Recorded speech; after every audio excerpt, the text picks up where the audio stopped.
Okay.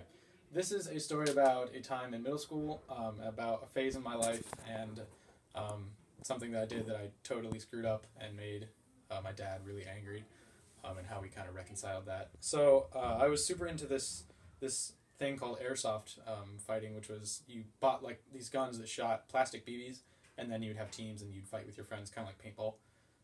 So I had just got this new gun. It was like I don't know, like $100. Like it was pretty expensive for me at the time because I didn't make money and like I didn't work. So I was very like really excited, and it was electric, and it's like it shot fast, and it was like it was really cool. It was all the rage.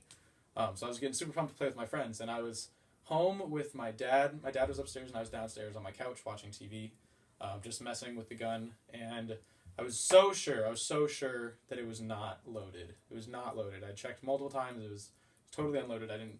There was no way. And then I was messing around with it, and it went off, and it was loaded, and I shot my TV. And then I just kind of sat there for a little bit, and I was like, oh no, I just shot my TV with an airsoft gun.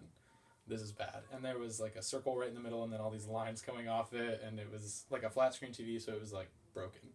Um, like you could still watch stuff, but the picture was like totally distorted and ruined. So I got up and I realized that I had to walk upstairs and tell my dad, hey, like, I just shot the TV with the new airsoft gun. Like, sorry. So I went upstairs and I told him to come downstairs and like help me look at this. And then he came down, he looked at the TV, and he kind of just kept looking at the TV. And it was probably 2 minutes before he said anything, and he just looked at me. He's like, this is the stupidest thing you've ever done in your entire life.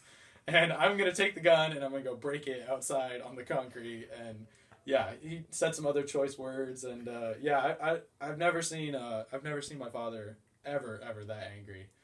And no one else was home, so I just had to kind of sit there and deal with his wrath.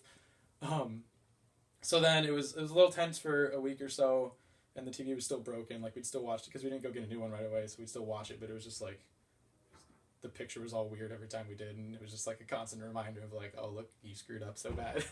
And then finally, we went out and got a new TV, and I worked for my dad's company for I think we agreed like 30 hours total, working for like no pay and like just kind of doing like slave menial labor. And yeah, it was not a fun experience, but it's cool because now I can look back and laugh about it with my dad and be like, hey, remember that one time when I was like 12 and I shot the TV? And he's like, yeah, that was really stupid. So